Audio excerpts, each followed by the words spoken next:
Good.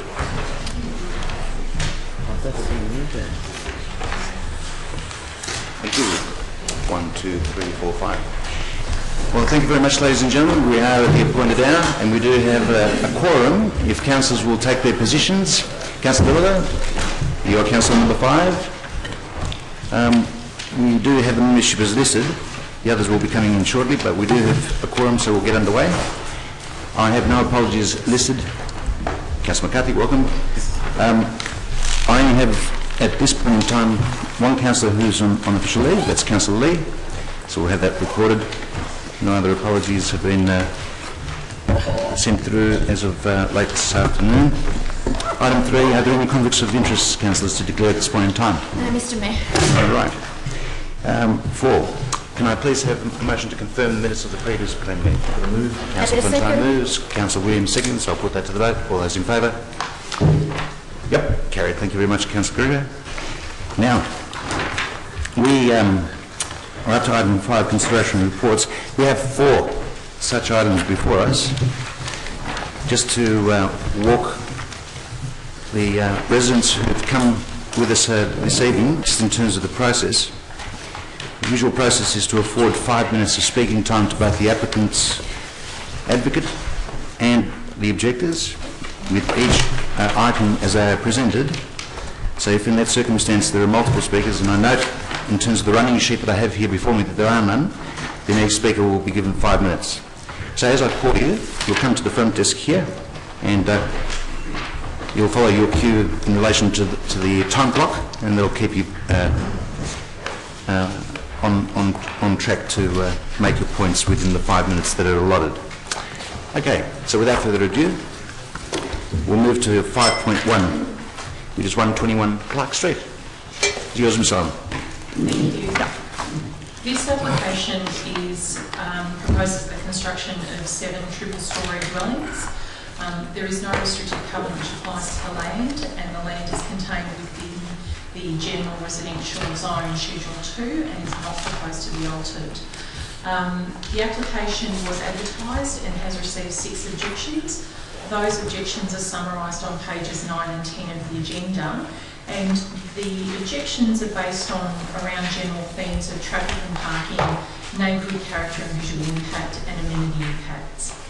Objections are responded to in detail on pages 10 to 12 of the agenda. The proposed development attempts to take advantage of particular attributes of this site, and namely the interface with the railway to the west and the reserve to the north, minimising the sensitive interfaces and taking advantage of its proximity to public transport and the Northgate Activity Centre. It does provide a modern appearance, which is acceptable given the mixed nature of the Clark Street streetscape, and it's above to the railway and reserve. It is generally compliant with Res Code, with any non-compliance being where it abuts the railway or reserve rather than the adjoining property. The scale is acceptable due to the sloping nature of Clark Street and the way many dwellings are elevated. The proposal looks at waiving 1 visitor space and 1 car space for one of the dwellings, which is acceptable due to its excellent access to public transport and is supported by Council's Transport Management and Planning Unit. Therefore, approval is recommended with conditions as outlined on pages 3 to 7 of the agenda. Thank you very much. Now, as mentioned at the outset, I only have the applicant listed for 5.1, so can I please call Mr. Tim Riley to come forward?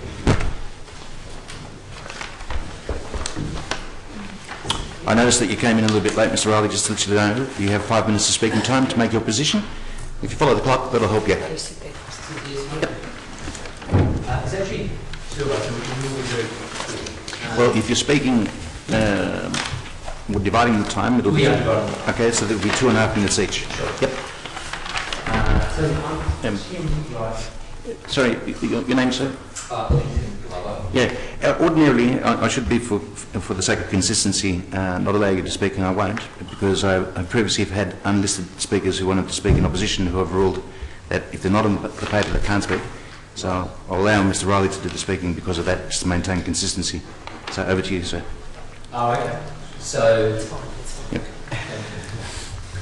So I'm the founder of Property Collective, so we're the client behind this application, and you want to talk. Lincoln's a senior architect, so I think you can talk about the application itself. But I did want to just talk briefly about who we are and how we're trying to do a better housing outcome in Darwin. So Property Collective is an alternative development model and allows owners and investors to access affordable and higher quality inner city housing. And the Clark Street Collective, which is the group of collaborators we have behind this project, is an example of such a collaboration. So it's 4 owner-occupiers, so 3 investors, and owner-occupiers. Why we think we can deliver better housing outcomes to Darwin? Well, part of it is making housing more affordable. So as a group, we group together and it allows the owners to access projects such as this for 20 to 25% less than the market by sharing developer profits. And what that means is, because of this collaborative model, is that we can have a bit more of a long-term focus on quality rather than a short-term pure profit focus. This allows us to spend more on delivery to ensure a high quality, good form outcome. And it means that yield is not our primary focus. So, a normal developer might look at this side a bit more differently and try to fit more dwellings on. For us, that wasn't the case. We also have a track record in delivering quality field form outcomes. One of our previous projects is 132 St George's Road in Northcote on the corner of McCracken Avenue and St George's Road. That was actually the subject of a tour by the Darwin City Council Strategic and Statutory Planning Departments back in August. We also visited Westwick in Brunswick and the Commons in Brunswick and Hammond Street in Brunswick as well. So I thought giving a bit of context around the applicant might be interesting for you. We're very proud of the design outcome we've achieved through engagement with the planning department since the application. There was the council was tested for the application. I didn't Lincoln just say a few words about the actual application. But unfortunately, as I said before, you'll have to maximise the 5 minutes because I've previously ruled out objectors who have not been listed. So just for the sake of consistency, you're the time. Yep. I'll be Lincoln. So Lincoln was just going to talk about why we're excited about this design and I think it's a good result of working collaboratively with Council's Planning Department.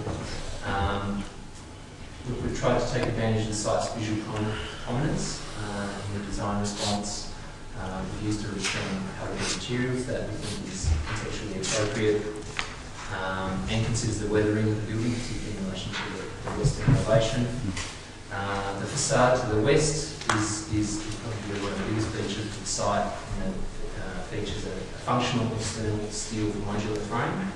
And the element is functional yet sculptural, so it's offset from the main structure to allow for vertical painting and external sun shading to buffer the site acoustically and moderate the heat load from the western sun. And the southern facade also references the existing dwelling that has remained in its original condition since it was built in the 1950s. Over the last 7 months, we've worked hard with Darwin and City Councils and Chris Lellier to go through a couple of iterations and get to where we are today.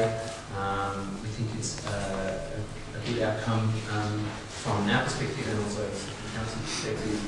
We did receive 6 objections, which I think was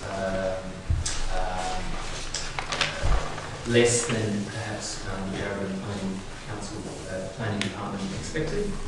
And we did undertake a significant redesign based on that feedback in February, increasing front and rear setbacks, consolidating landscaping areas, removing walls from boundary, grouping crossovers onto Jalzine Lane to improve pedestrian and vehicle access, redesigning the northernmost unit to better address the park, reducing the overall height of dwellings and reducing the massing above 123. You managed to summarise, Mr. Riley?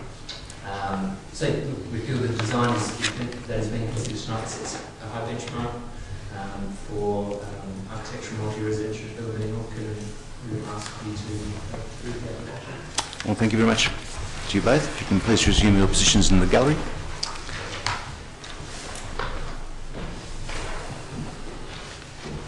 All right, councillors, questions? Councillor McCarthy. Just a small little process question. I just wanted to confirm there was no objector wanting to speak in relation to this, Mr. Mayor. Is that just correct? Just wanting to confirm that there was no objector wishing to address. According to this sheet, no.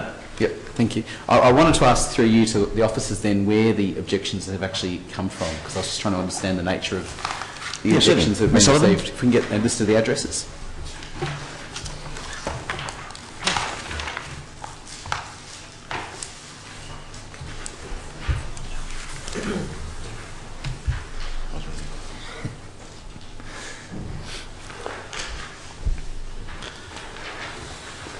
And I'll preface my question on the basis that there aren't that many adjoining properties, so I suppose I'm interested to know whether we've had consent from adjoining property owners.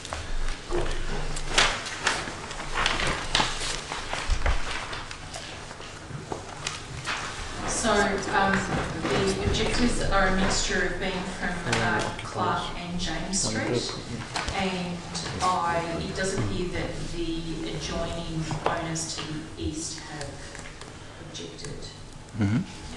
All right, thank you. Do you have a supplementary, Councillor McCarthy? Look, at this stage, I'll let other councillors ask questions if they wish. Certainly. Yep. Other councillors? Sorry, Councillor. Happy to move the recommendation. All right. Moved by Councillor Lyons, seconded by Councillor Fontana. So, before we go to debate, I did have one question, Mr. Mayor, which was just if we can get an indication from our officers what the energy performance of this will be, because it doesn't. Yes. I heard a comment by the presenter that suggested that it might be a higher than usual energy performance. Ms. Sullivan? The energy performance is actually not, we don't assess it at this point. We require a sustainable design assessment to be submitted as a condition of approval, and that's condition 1 and 5 of the permit, and that's our general process because as much as we try and encourage people to provide sustainable design assessments, until they actually get a permit, people tend to be reluctant to.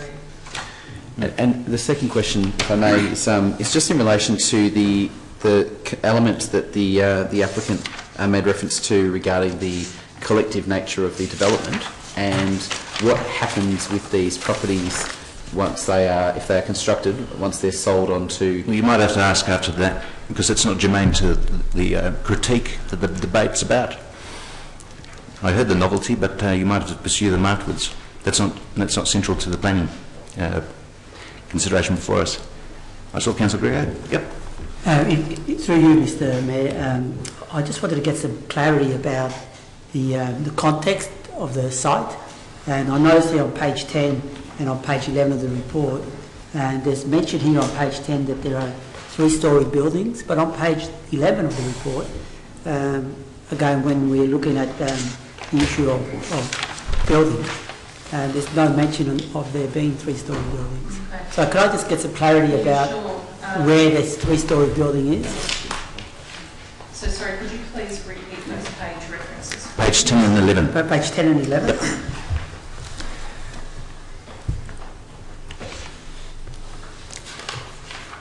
But I suppose the essential part of my question is, there's mention about there being a 3-storey building. Can we know approximately where that is? Where is that? Under excessive building, bulk and form, first paragraph.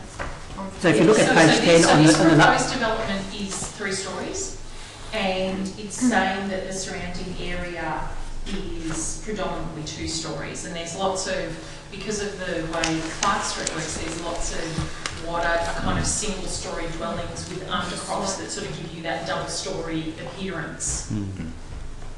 Yep. Well, we do have a motion moved in Councillor Lawrence's name and seconded by Councillor Montana. I propose to put that to the vote. All those in favour? Against?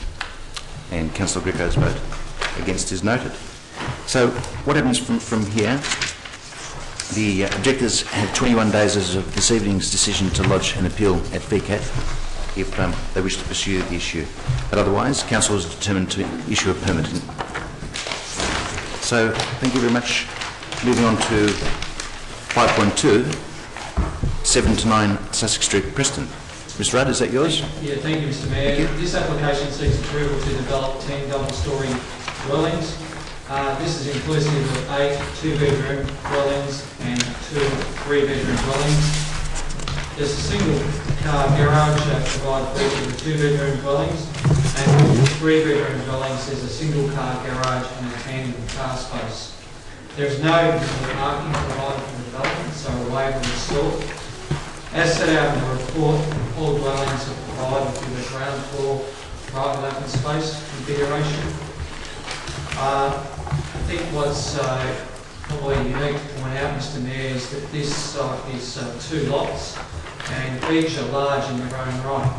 And you'll note in the report there's a combined area of 1,630 square metres for the 10 dwellings. With the application being advertised, there's been 11 objections received.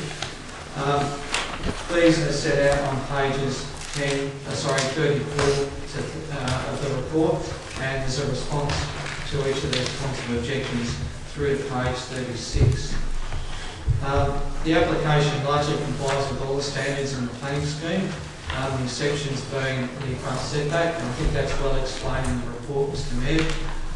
So too the garage design and car park configurations.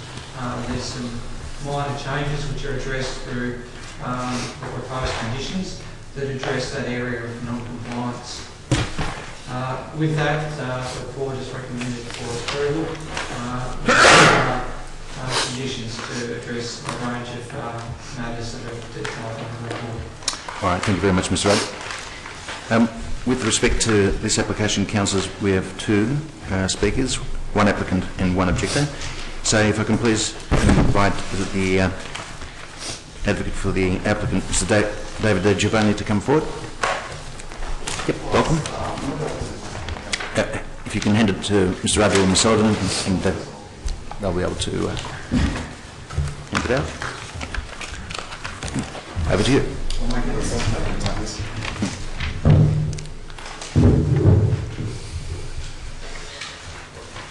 Good evening, councillors. Thanks for allowing me to make a presentation tonight on behalf of the permit applicant. And the document you're receiving now will make reference to it in a moment. But as Mr. Rudd correctly mentioned, this is a unique opportunity.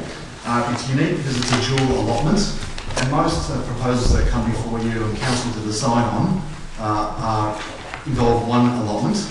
And here you've got 2 allotments with a 30-metre frontage. And what you've got here is a total site area of 1,630 square metres. So it's an enormous site. And by consolidating 2 lots, we have a unique opportunity. Now, why is it a unique opportunity? If you just turn to the floor plan or the site plan, you'll notice that the development has just 1 central driveway down the middle. Now, if this was 2 separate allotments, you'd have 2 separate long driveways. So what the dual allotment allows you to do is have that 1 central driveway, which obviously provides more space to develop the site, provide landscaping and so forth that you don't have with a single allotment. So again, one of the benefits of a dual allotment over here.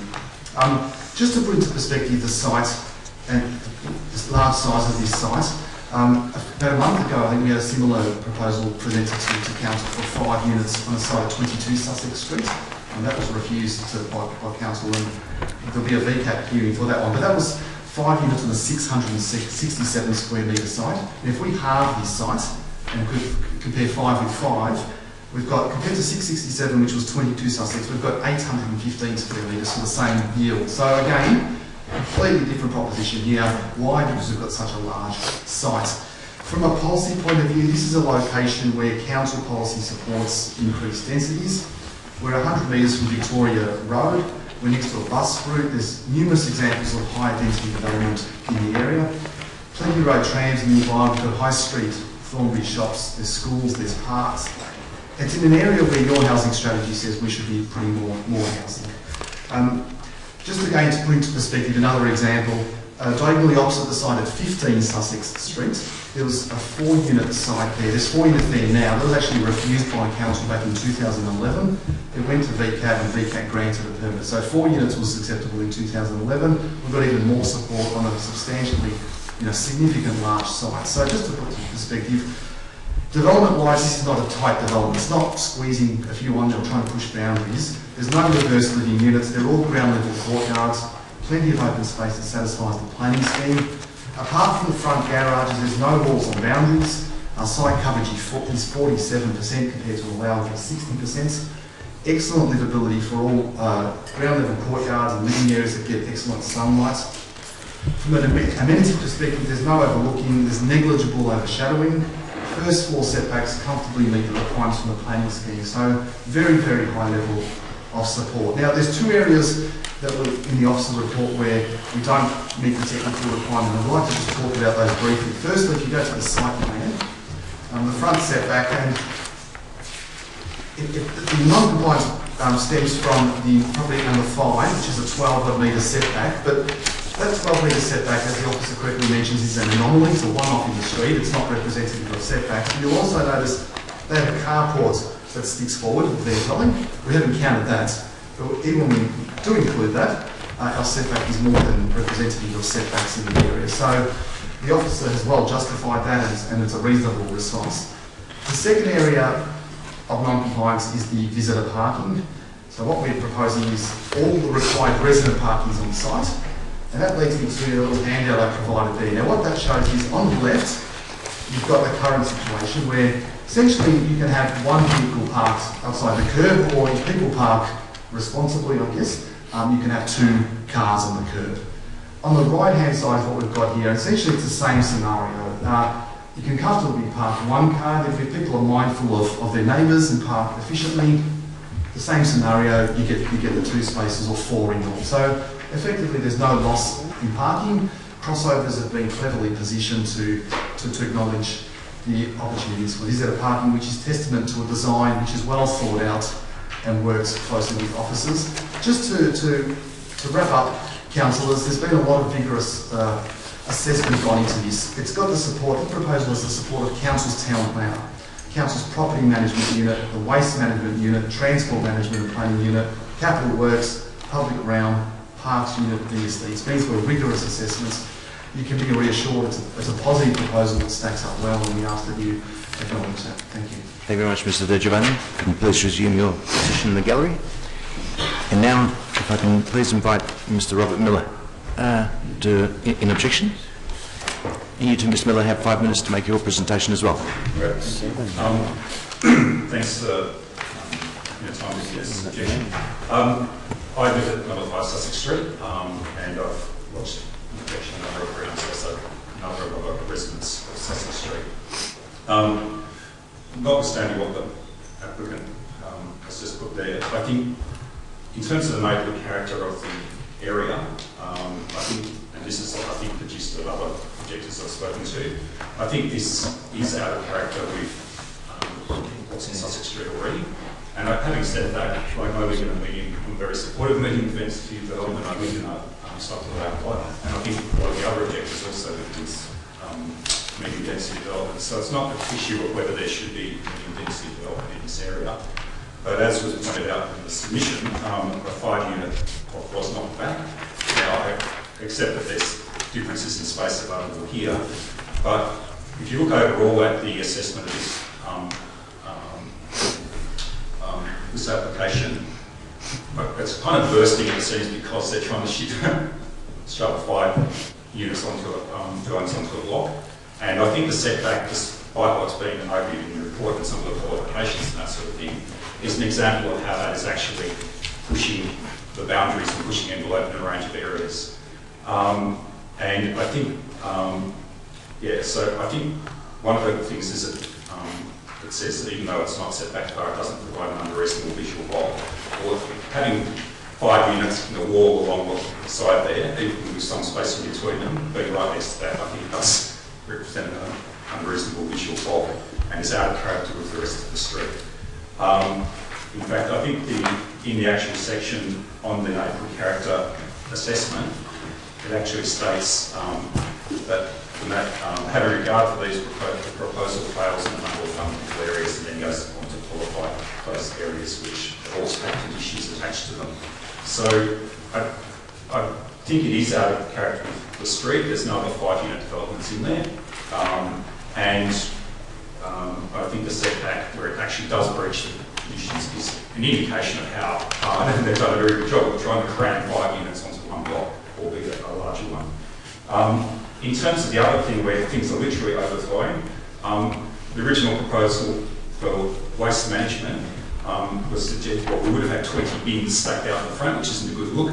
The amended proposal is basically that 9 units will share 6 recycling bins. I can see the potential there for recycling bins overflowing on the street once as residents try and cram their garbage into them. The other thing I'd like to point out in terms of specifically the impact on our property adjoining it is in terms of the impact on our solar panels, which have been recently installed, and that's something Council encourages residents to actually install solar power. It states in the report that it's not going to have an unreasonable impact, but I think this needs to be considered in conjunction with the overall size of the development. The fact is that if the development was set back a little further, it wouldn't impact on solar panels at all, if you look at the shade diagrams. And that, again, reflects, as there are a number of objections, the fact that there's too much being crammed into this block. In terms of the actual qualifications about the siting of solar panels, the impact it's not clearly defined, but it is significant in that the solar panels are designed to be on that western ridge right at the top, so they weren't unreasonably sited, so the criteria for them being unreasonably sited is not there. They were reasonably sited and specifically put towards the front of the western edge so they could be accommodating double-storey developments next door. Also, they're designed for time of use. We have a child who comes home from school at 3:30, or in the house for active feeding tariffs are negligible nowadays, and so it is having an impact on our ability to recoup the costs and use that solar energy efficiently. The other things I'll just respond to briefly, in terms of the bus route and that sort of thing, the 251 bus that I know the Council have caught it, it's very infrequent and it basically takes a long and winding road to the city eventually. The high street trams are 15 minutes away. I think there's already a problem, residents, while it meets the parking guidelines marginally, I think there are some problems already with parking the street, and with more units coming in, I think it's going to be a problem as well. So overall, I think it's inappropriate and out of character with the rest of the area. Well, thank you very much, Ms Miller. You may resume your position in the gallery. Councillors, are there any questions in relation to this application? Councillor Villa. Just a question regarding the site services. Through you, Mr Mayor, to the officers, if I may. Just relation the arrangement for the sharing, I suppose, of the recycling bins, as proposed in the report. Has that been done before? Are there other examples of where that arrangement has happened? And Mr. Rudd? How was it? Mr Mayor, you may recall a few years back there was a report that came to the Council about efficiencies, which was called for by the Council about bin storage, and it used a particular retirement home as an example, highlighting what a waste that occurs throughout the city where our bin collection goes around and we're collecting full and half full bins. Since that time, there's been a real initiative through the environment team, through our works team, and through working collaboration with the planning team to encourage applicants to come up with proposals and waste management plans that involve the sharing of the bins. In this case, it also works in favour of better use the limited space that's available on the street. So the outcome's done very much considering residents in mind, but also moving this council past the situation where repeated bin collection processes involve collecting minimally filled. All right. Thank you, Mr. Rudd.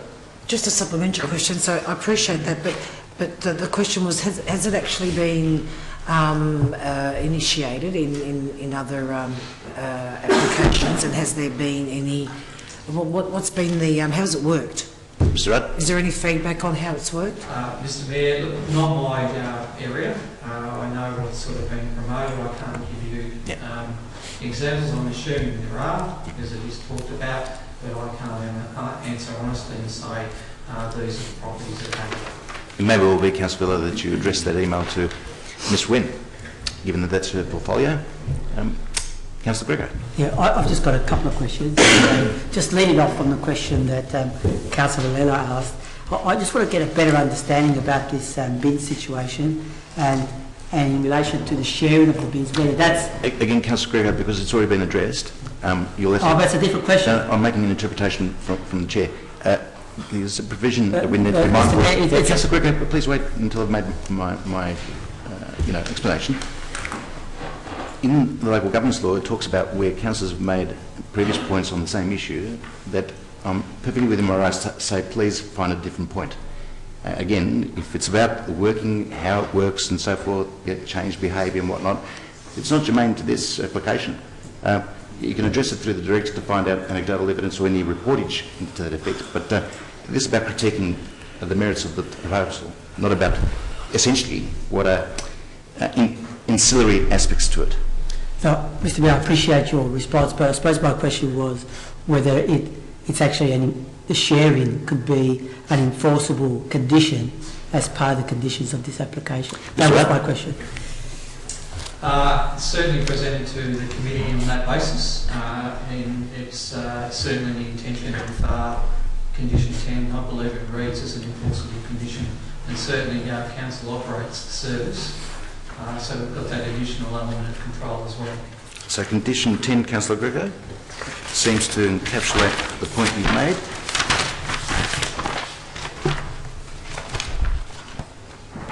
Yes. So it looks like from A to E sort of spells it out how that is to be broken down. Yep. If I just add, just in relation to another question, Mr Mayor, just in regards to the front setbacks, I understand, I appreciate the point that was made that one property is set back 12 metres and another one is set back just over 7 metres. But I just want to be clear that the setback in relation to this proposed development is actually more than the setback of one of the adjacent properties. Mr Rudd? Mr Mayor, I agree with that the front setback of this is generally consistent with the street and probably more generous than most in the street. The property next door, as Mr Giovanni correctly stated, and it's set out on page 39 of the report, it's somewhat anomalous, the setback of the adjoining property, and it's not an uncommon thing for a planning assessment to rule for the prevailing condition in terms of the street setback. Yep. All right. So, Councillor Walsh, you had a question? Thank you. Thank you, Mr Mayor. This was mentioned in the presentation from the applicant about the other site on Sussex Street, obviously very close by. When is that due to come to VCAT? Mr Rudd? Not clear on the top of my head, but it will be in the report, and I hope I can answer that just during the course of the meeting. I'll have an answer when we consider our VCAT matters. All right, good point. Generally what it is, it'll be within the next 6 months. All right.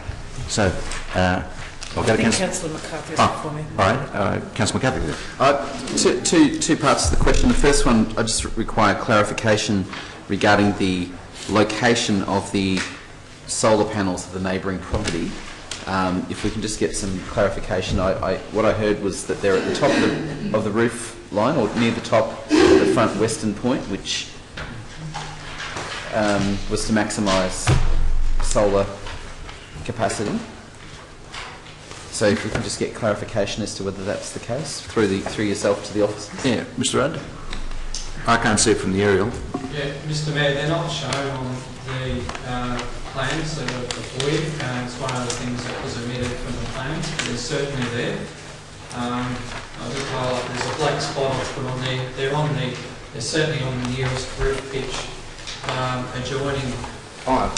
I see it next to the red line. Yep. Is that 3.5? No, it adjoins dwelling 1 and dwelling 2. Yeah. And it's There's some black panels there. adjacent the driveway access per number 5. Yes. Yes. And there's an explanation, Mr Mayor, on page 39 and 40, taking in what limited availability that we have of VCAT presently, what the general ruling is around solar panels. So that relates to my second question, which, given what we've heard, and it's been affirmed by our officers, the solar panels are located towards the pitch of the adjoining property roof line, if that's correct? They're not down, but they're actually right at the top, towards the top. They're in the middle. It's not a large area, and it's fair to say the solar panels cover a fair extent of that roof area.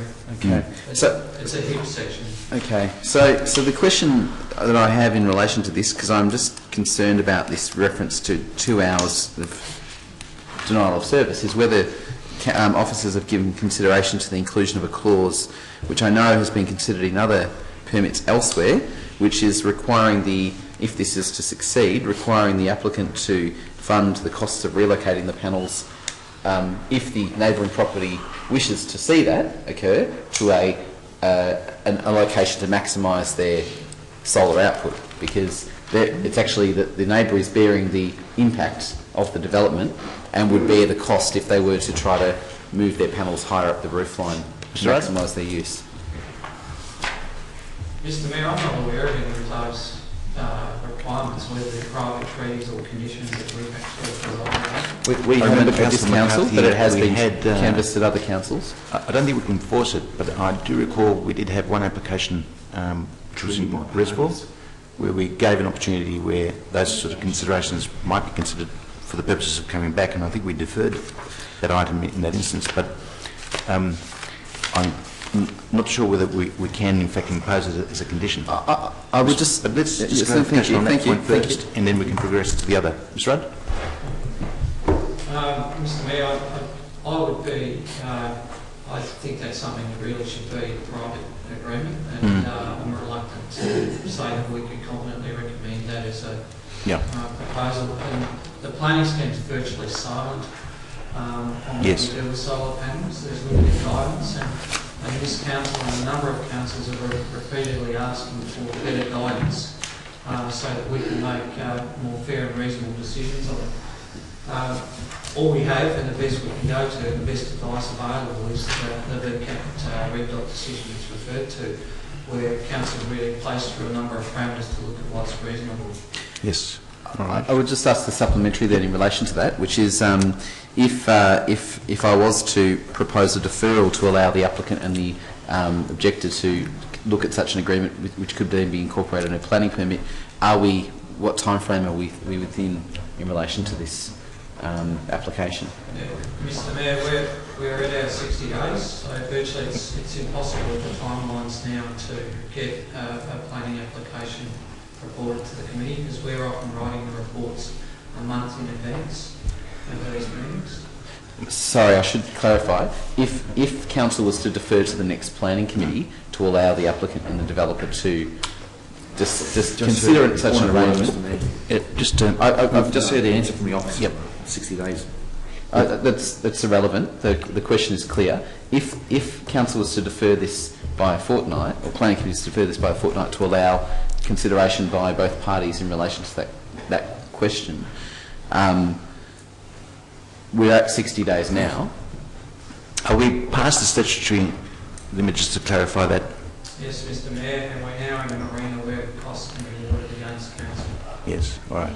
Well, look... Happy to move the recommendation on that note. Just take a question first, because I did see Councillor Valilla's hand wanting to ask before Councillor McCarthy, and then I'll let Councillor McCarthy speak because Councillor Valilla said it's okay. So I'll swing it over to you. Thank you, Mr Mayor. Just through you, Mr Mayor, to the officers, it's about the, because we've got two visitor car parks have been waived on this, and I'm just wanting some clarification around the rationale as to why there's been a reduction to 0. And one of the rationales, the dot point reads, the practicality of providing visitor car park on site would not be convenient, thus unlikely to be used. I just don't understand that, because how would we know that it would be inconvenient, would not be convenient and not likely to be used? That it just sounds quite absurd to me. So what does that mean? And on what basis is that? It means you're replacing landscape with hardstand. And I'll take that on notice to make sure our reports are a little bit more clear. So fair comment. And the rationale really is if the car spaces were on site, it also means that there's a reduced driveway crossing as well. Could I just supplement your question, Yes. Mr. Mayor? And that leads me to, that was a perfect segue to my second part of the question, is my second question, because then it says the provision of, and I just want some clarification, the provision of on-site visitor car parking would erode opportunities for landscaping and open space. But is it right, Mr. Rudd, that what we have to what the obligation on the applicant is to actually meet all those requirements, so that there's appropriate, landscaping and there's appropriate space for parking. But the way I read this, and correct me if I'm wrong, and I just want some clarification, is that we're basically, the officers are recommending, well, we do away with visitor car parks, so that therefore making it easier for the applicant to meet the requirement for open space. It seems... Well, let's ask... I'm just curious as to... Well, let's let is Mr. my Rudd reading answer. correct? Yeah, Mr. Rudd? Mr. Mayor, that's a professional recommendation. It's not unprecedented. It's looked at on merit. The advice is taken council's own experts, and they really assess the capacity of the street. And in a professional recommendation we put forward to this committee, we obviously, if we didn't think it would be supported by VCAT, if it went to that forum, we wouldn't be recommending it. In this case, we're very confident that it would be supported by VCAT.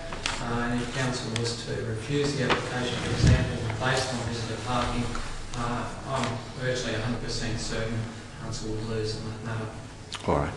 Now, Councillor Grip, I'll take you as the final question. question. In relation to page... Before you continue, I'll just specify, because we're under time constraints. I will be taking yourself as the final question, because I did allow you before, but I'm in a generous mood, because normally we try and give everyone an opportunity, but I will move straight to have the motion brought on and debate in order to then go one way or the other. So, okay. Just a question in relation to design. Often design is a critical issue for neighbouring residents. I noticed on page 38 there that a materials and finishes schedule has not been provided with this application.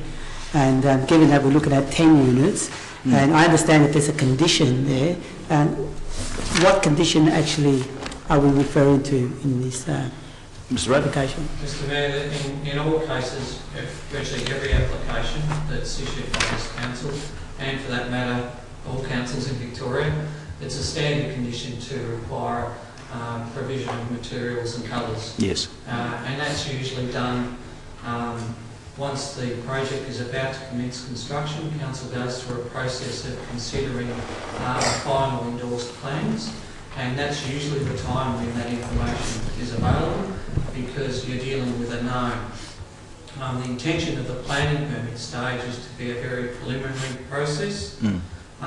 There is some basic information provided on selection of materials. For instance, the developed dwellings are built out of bricks. It will give you an idea of what the roof materials are. In fact, Mr. Rudd, you might draw Councillor Greco to the attention of the preamble, which normally precedes the recommendations or the conditions. So therein lies the scheduling and colours and whatnot. Yep. So, Councillor moves. Happy second. Councillor Williams seconds. Councillor Fontana. Look, whilst I'm presenting my argument, Mr Mayor, I'd like to draw Council's attention to page 151 of our report this evening, page 151, in particular 8183 Spring Street, where we had a 10-dwelling application go to VCAT recently, which was refused by the planning committee and was upheld almost identical to what we're considering here tonight, but more importantly, this site is considerably less. what we're proposing here tonight is the site of a double block, 1630 square metres, which is fairly large. And if we've read the conditions, and more importantly the clauses of the planning scheme, that there's full compliance on screening, substantial setbacks both on the ground level and the upstairs. This landscaping seems to be fairly generous too, in light of what's been suggested by some councillors this evening. Open space meets all the requirements as well. The crossover in the middle accommodates the need to access the site via the 30-metre frontage, which in our crossover policy does allow for that to occur. I'm not convinced by the neighbour's character that it's actually not in compliance with it. It's actually quite a mix of housing stock in that street. But more importantly, Mr Mayor, we've actually had an argument presented that there's no reverse living on site, which is one that's been an issue for us in the past. So I actually commend the effort of our officers to ensure that there's no reverse living on this application, but more importantly also looking at the additional flyers presented this evening with the parking on street, where there's no on-street loss of parking as well. So I'd like to support it. All right. Thank you very much, Councillor Fontana. Councillor Lawrence is the seconder. I was. Oh, sorry, Councillor Williams. It is a large site, as my fellow councillors already mentioned. It's just a shame regarding the solar panels that it's not in consideration in building and res code acts. All right. Are there speakers in opposition? Councillor McCarthy. I'll speak against this, and I'm speaking against it because I draw councillors' attention to page 39 and 40, where it does consider the matter of the solar panels. And there's a figure that's given there which refers to the loss of sunlight to the panels, which is estimated here at 1 to 2 hours per day. I'm going to give the benefit of the doubt here at the 2-hour end, because I think you've got to look at worst-case scenarios and real-time impacts for people. Knowing this, and the councillors would be aware, your optimal period of solar panel access on one side of a building is anywhere from 4 to 6 hours today, the 10 to 4 period. We're talking about impacting a third of the solar access to those solar panels per day. That's a third of the output of that property. So I'm disappointed that there is no clause and no effort that's been made so far to try to mitigate the impact on the neighbouring property. I didn't hear an objection to development of the site full stop, but rather the impact.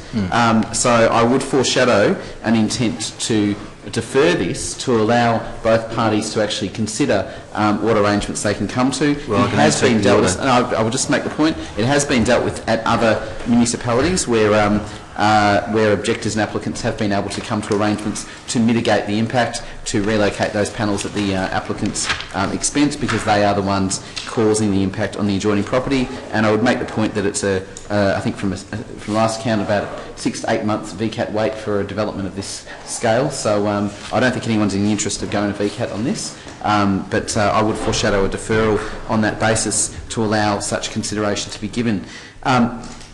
We are talking about a large site. I make the point, and it's been made by the mover and seconder. It is a large site. It can accommodate a number of dwellings. I don't think it's perfect, but I think that it's only reasonable that when someone has located their panels at an appropriate point on their building of their property, with a view to a potential double story in the adjoining property, that they shouldn't be unfairly impacted and shouldn't bear the cost, as will most likely occur, as we heard from the objector. Hence my intent to propose a deferral if this motion is not supported. I do believe that something should happen on this site, whether it's 10 or whatever it might be is a separate question, but the panel issue, from my perspective, we should not be beholden to the failure of Res Code in this regard, because I think we're a reasonable community. We've heard a reasonable argument from both the applicant and the objector, and we should give them a chance to work it through together.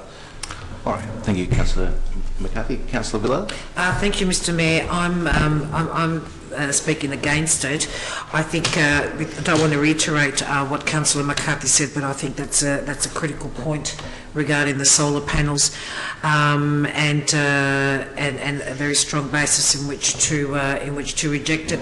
I also have concerns about the site service and the proposal to share the recycling bins. I'm just not convinced that this has been thought through. I would have liked some more information as to whether this has been tested and how it's working in the community.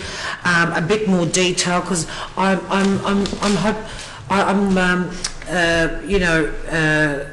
concerned that it might come back to bite us if we haven't really got our head around this, and I would like some more information. And also, as I've said before in the chamber, Mr. Mayor, I'm always concerned when we reduce parking, and I'm just not convinced of the rationale for reducing the car parking space. It's just not compelling enough, and I think the application is like 95% there. But there's, the solar panel issue and a few other bits and pieces, and maybe if it is deferred, some of the other matters might be able to be addressed as well. That's my bit. Thank you, Mr. Mayor. Thank you very much, Councillor Vella. Councillor Greco. Thank you, Mr. Mayor. Look, I'll pick up on a couple of other points that haven't been mentioned, so not to duplicate.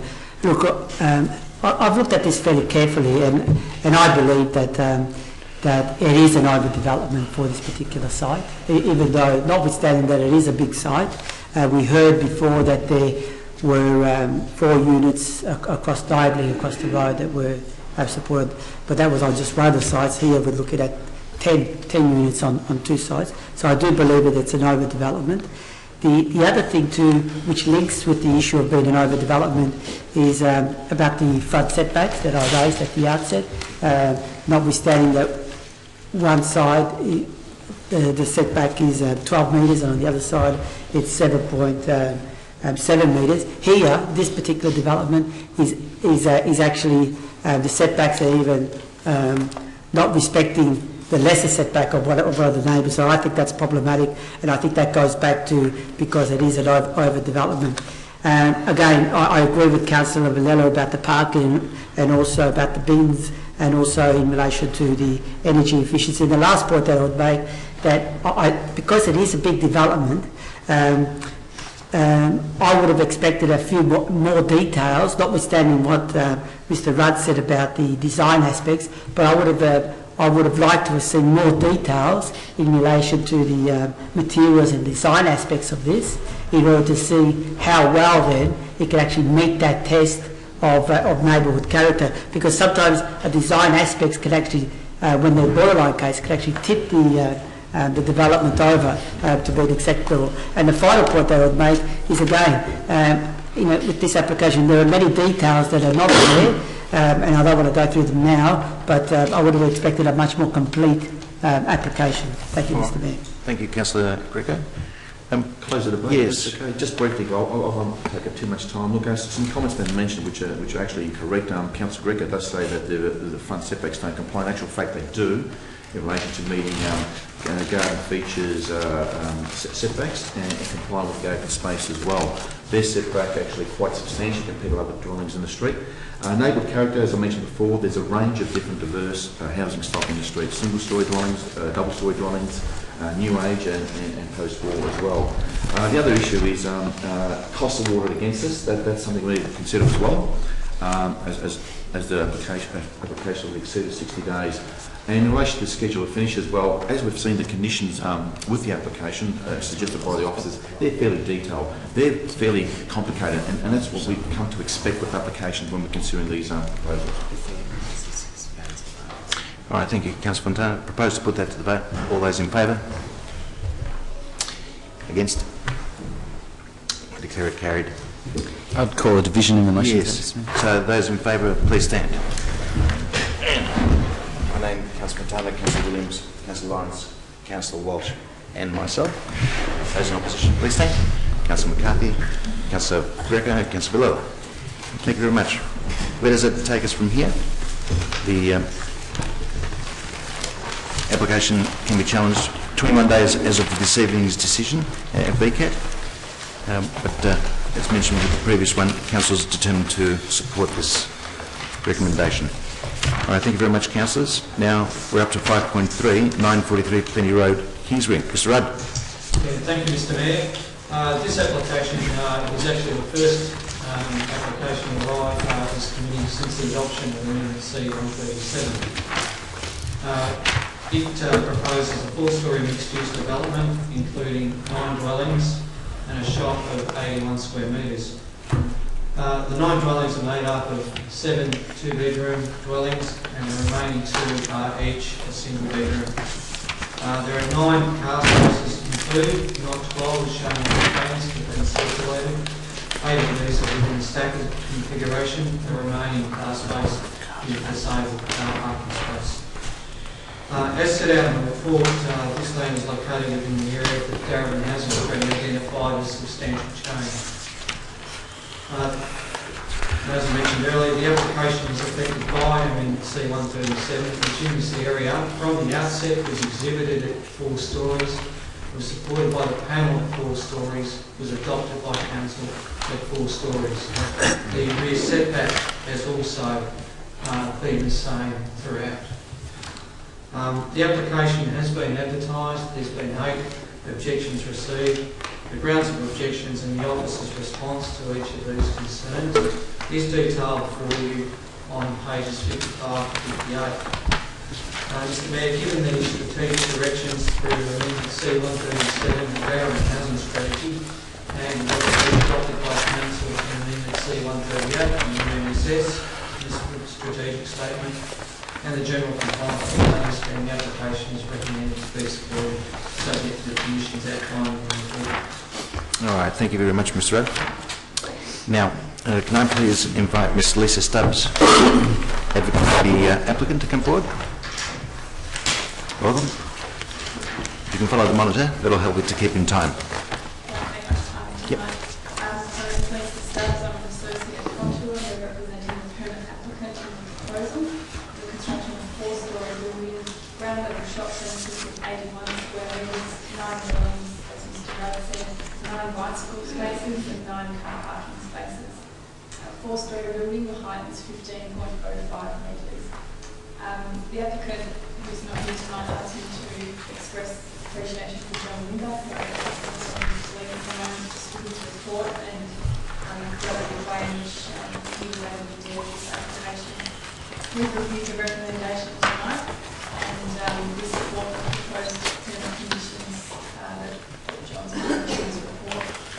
The lane's in a commercial one zone and that zone encourages the provision of more intensive forms of housing, including apartments, and as we heard before, in an area of substantial change. For the benefit of the community, I think it's important to note that the majority of the objectives of this application are actually surrounding the commercial properties in the commercial one zone and the industrial three zone. And if we look at the provisions in the commercial one zone, the application is actually exempt from notice in the buildings and works component to those other commercial properties. The remaining objective is at 1 Scott Road, which is to the north of the subdivision, and the council's planning officer has required the proposal to increase the setback to this property to 4 metres by way of condition 9D. And the permit applicant will violate this requirement and we accept that. The proposal otherwise includes screening of the north-facing windows and balconies to that property to prevent overlooking within the 9-metre distance. And the other matter that Mr. Rudd noted as well, the proposal is 4 stories and it complies with the recent adopted BDO 17 from September this year. So thank you for the opportunity to speak.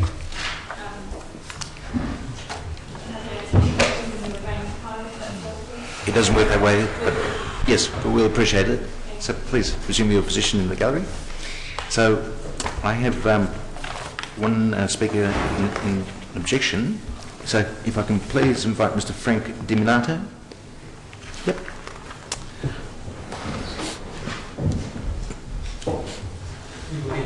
How are you? I'm here to complain about the building. Sorry about my English, but anyway, I think the best thing. Or approve or copy with the office by the city council.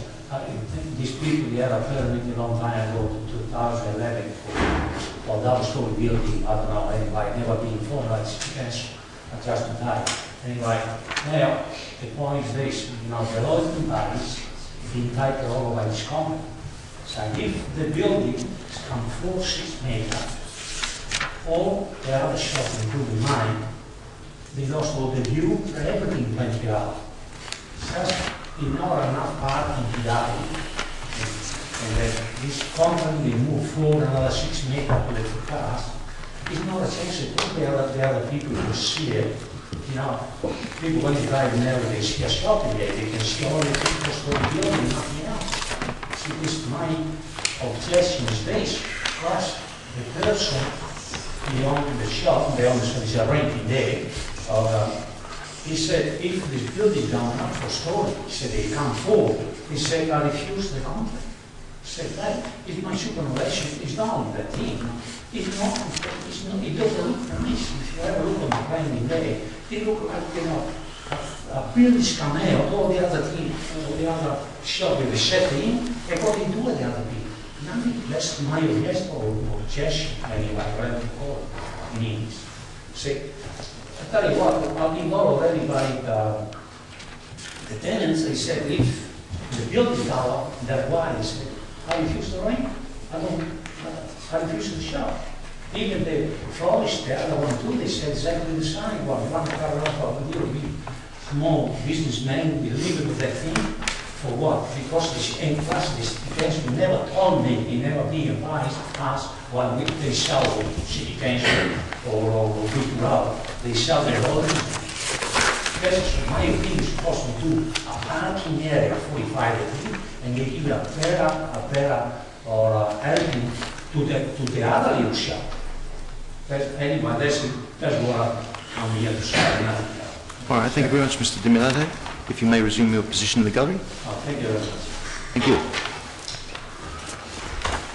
Councillors? Councillor McCarthy. It's difficult to understand, and I'm just trying to find a notation in the plans or in the report, what the setback degree is for this site as per the proposal, and what was the requirement as per our adopted C137. I suppose I'm referring to the 45 versus 30 degree setback. Mr Mayor, the amendment was adopted fairly simply was that the residential zones to residential have a 30 degree. The commercial one zone, which this is, to residential has the 45 degrees, with the exception being Tyler Street commercial precinct, which has an increased slope, and the Summerhill shopping centre site. So the development does comply with the 45 degree requirement. In fact, that's only increased as a result of condition 1D, just providing further immediate setback from the rear property. So just a supplementary in relation to that, thank you Mr Rudd for that response. I refer then to the 3D diagram page. I just don't have the page number handy. If I'm correct to understand, then the representation in the top left-hand corner, that is suggested to indicate a 45 degree angle. Is that, and that would stand as per the condition? So does the condition set it back further? That's correct, Mr Mayor, but the condition 1D would require the upper floors to be set back a little bit further. Yep. Thank you.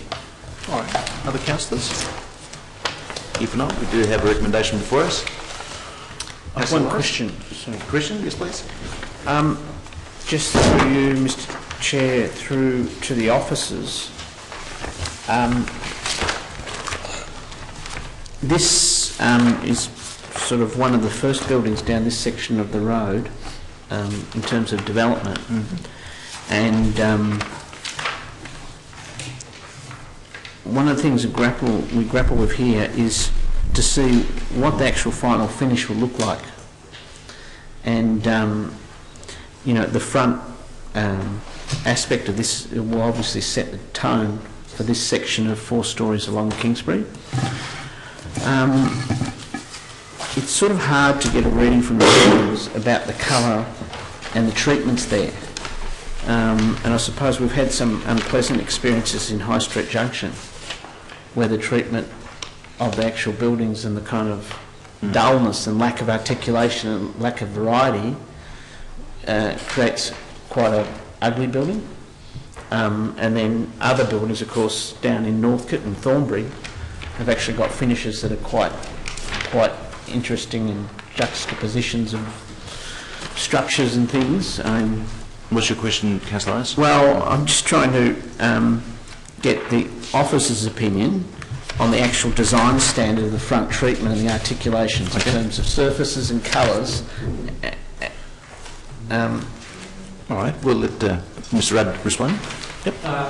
Mr Mayor, council's fortunate now to have an urban designer on contracting staff, and that particular urban design has been integral to the design guidelines in DDO 17, which was adopted as part of Amendment C137. And in that there's some design principles. And that officer has checked this design, and the feedback in relation to this design, it's fairly simple. It provides fairly uniform materials, and one of the things that Amendment C137 does encourage is not to provide outlandish statements of architecture, something that blends in with the streetscape. The development's been supported by the urban designer on that basis. The palette of materials and colours, they're a condition that come in later.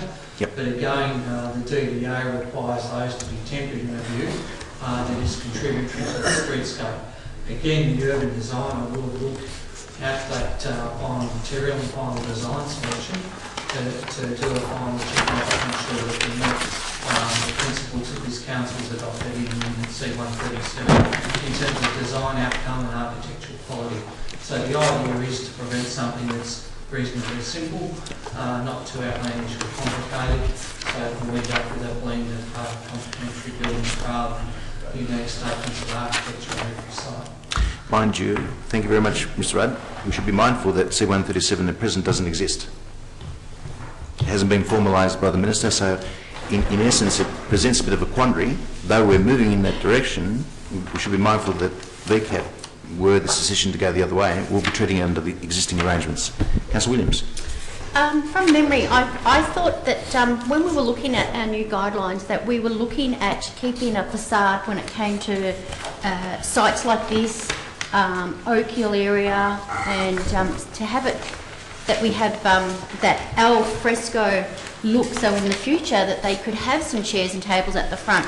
Bringing that forward would actually stop any type of cafe-like or sitting arrangement at the front of those shops. Mr Rudd. Mr Mayor, the actual guidelines do encourage a zero setback. It's one of the things, and that's an urban design approach to assist in activating the street. There's certainly enough room with the width of Plenty Road in that particular location. So if there are formats for cafes, and bearing in mind that Trove University's just up the road, there's a very real possibility that Councillor Williams raises about that sort of opportunity existing. It's certainly part of the thinking. And you know, we're at the early stages of a major transformation of that particular streetscape. All right, thank you very much. Supplementary. If that building does built right at the front, what sort of width of the footpath will be? Mr Rudd. Mr Mayor, I think there's at least 4 metres to from the front of the building to the curb. And then you've got an area that's for parking, which could be treated in the future. Okay. Well, councillors, we do have the recommendation before us. Councillor Gregor.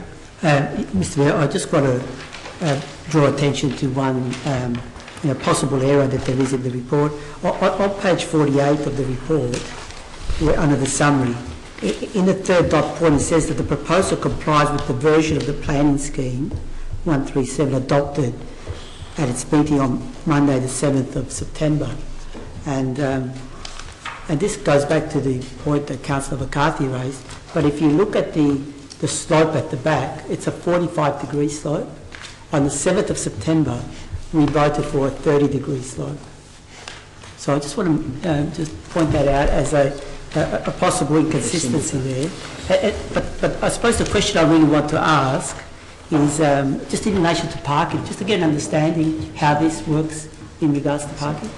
Mr Rudd. Mr Mayor, there are 5 parking bays at ground level at the rear of the shops. 4 of those are configured in a car stacker arrangement, and they are for resident parking.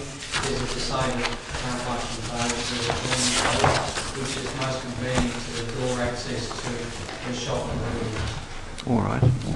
So, councillors, we've got a recommendation unless there's an alternative. If I can have a mover, please.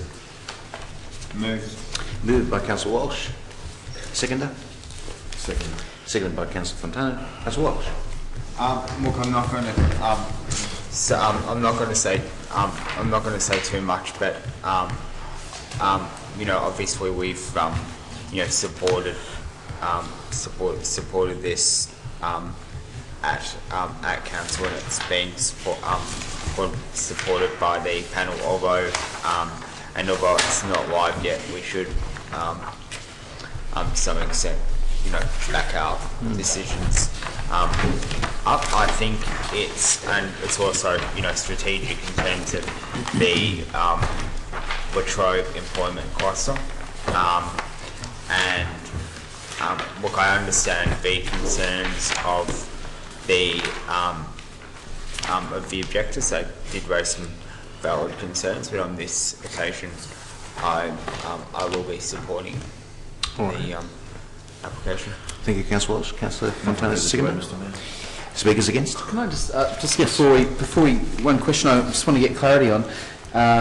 The resolution of the 7th of September, which this relates to or refers to, did set the setback at 30 degrees in relation to this site. Look, I'll repeat what I said before.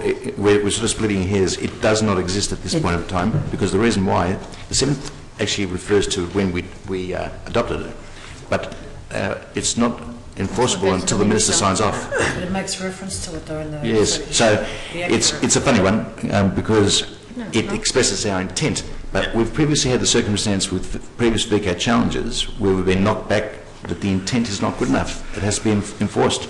Mr. Mayor, it's got a clarification. Doesn't it? Well, no. You've got to understand in terms of what enforcement means.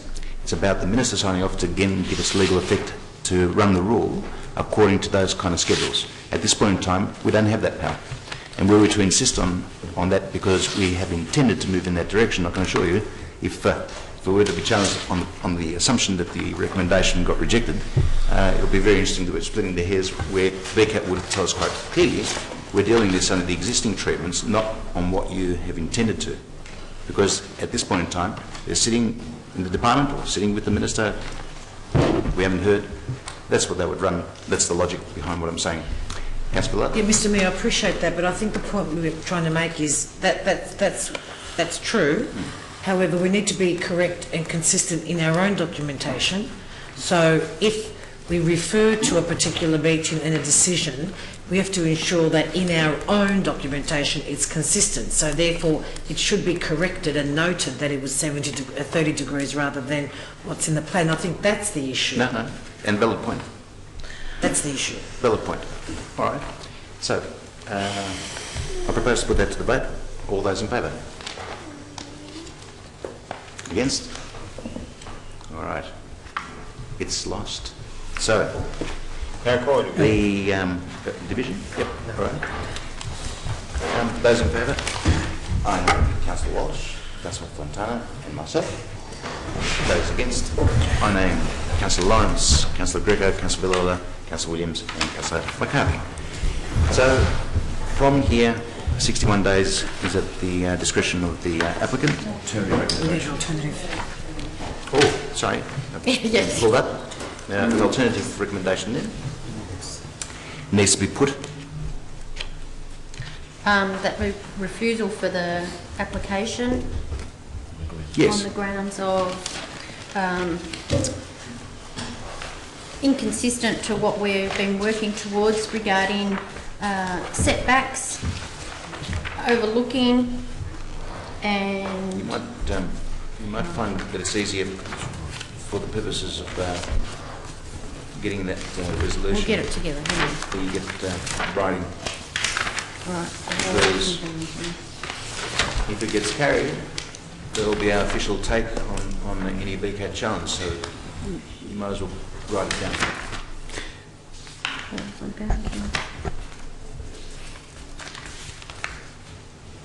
Mr Mayor, can I just ask a question? Just Councillor Williams has proposed, or begun proposing a motion.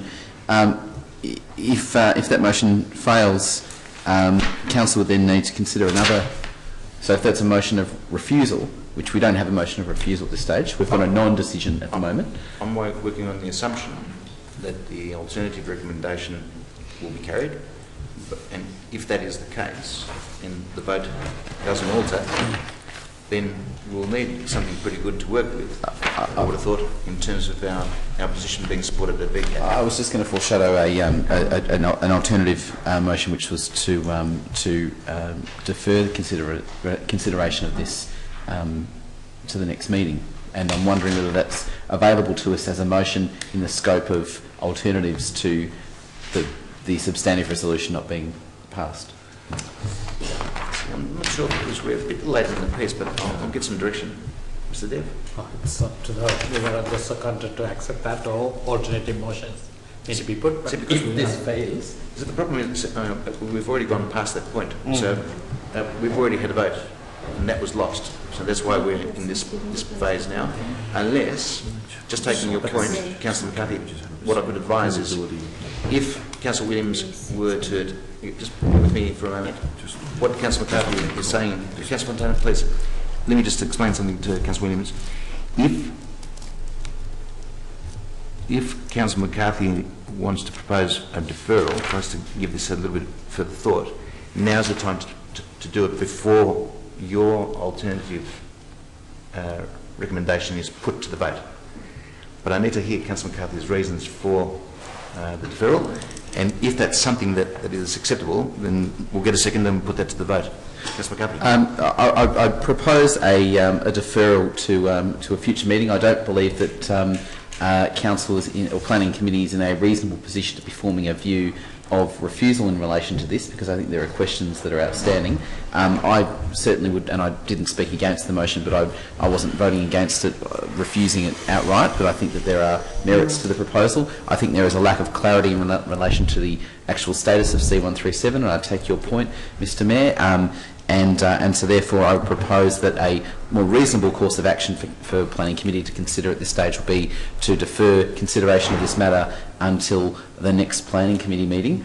Do we have a seconder? Yes, happy to second. So, Councillor Bella, I'll take you as a seconder. I think it's important that we don't set ourselves up for a fail at VCAT. Yeah, that's right. So I'll put that to the vote. All those in favour? And that's carried unanimously for a deferral. Have it noted that it was unanimous, please. Thank you. It will be noted as such. Thank you very much, councillors. Thank you. Our last item. Yes, just to summarise then, we will defer this for our subsequent planning committee. I suppose, given the matters that are before us, it's worth us having a pause and having a look.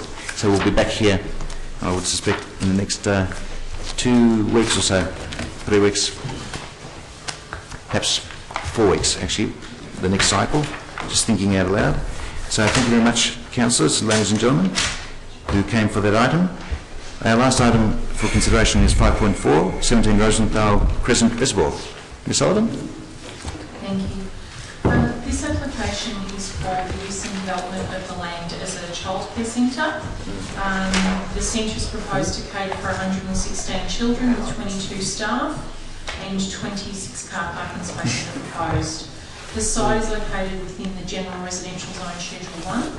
There is a restricted covenant on the land which restricts quarrying, shops, laundries, factories and a number of dwellings, none of which are affected by the proposal. However, there is a restriction on advertising hoardings, which is relevant to this proposal, and I'll come back to that point.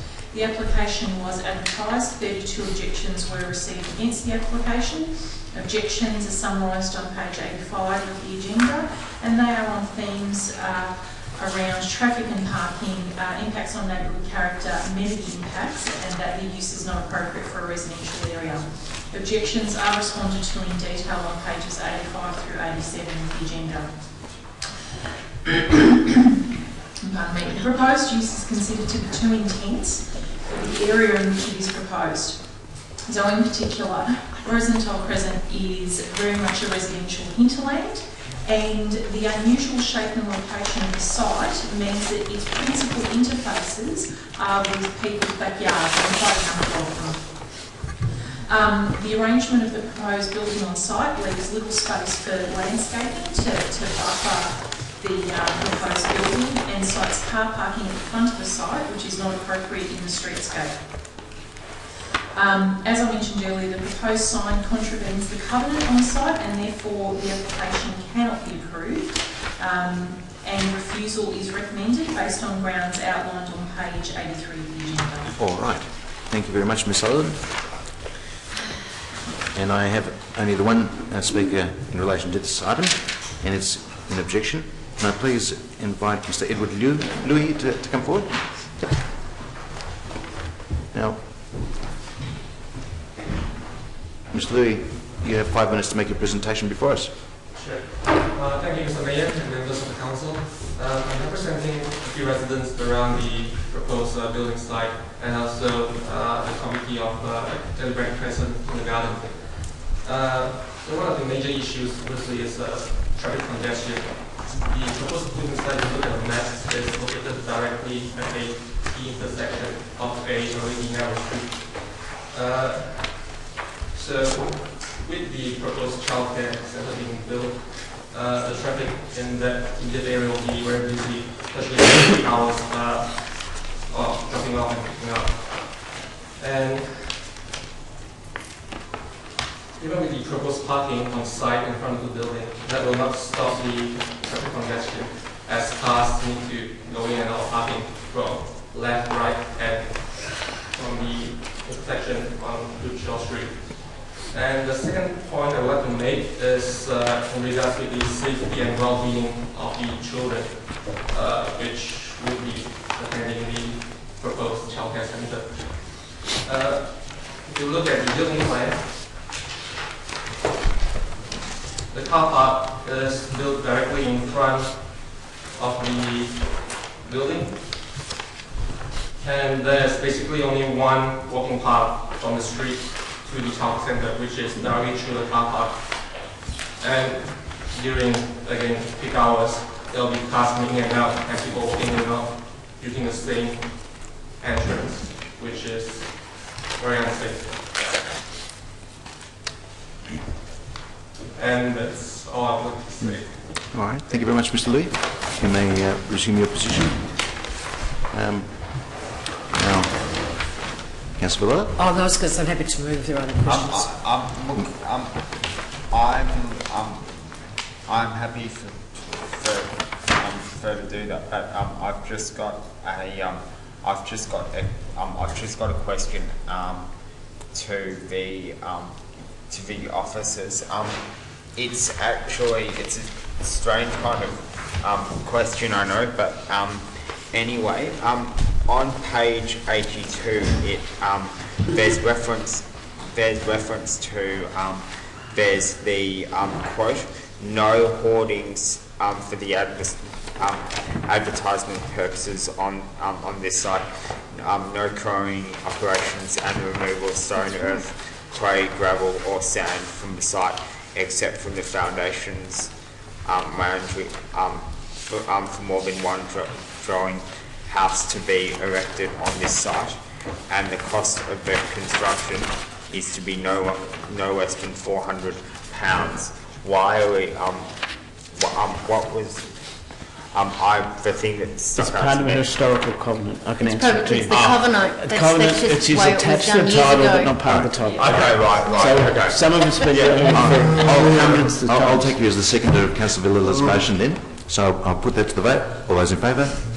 And that's carried unanimously. Now, we are now up to other business number 6. I'll move Is there 3 items to be considered on block, Mr Mayor? Thank you, Councillor McCarthy, and I'll take that as Councillor Williams as the seconder. Mr Rudd. Mr Mayor, as promised, I can answer Councillor Walsh's question. We've not yet been notified that we're going to go forward for 22 subjects. No worries. Thank you very much for that. So, consideration for those 3 items to be moved on block. If I can put that to the vote. All those in favour? That's carried. I'll move all 3 reports on Thank block, you very much. Mr. Councillor Williams, the seconder. I propose to put that to the vote. All those in favour? Councillor Villa, thank you very much. Carried. And that concludes So, our yeah, but they controlled it, that they wanted decent quality buildings. So that was a lot of money. But in the court, those dollar amounts don't matter anymore, but what does matter, the intent of it. And if you can defend it at the Supreme Court on a single dwelling, I said, no, it's for them to stop quarrying there. They didn't want to become a quarry.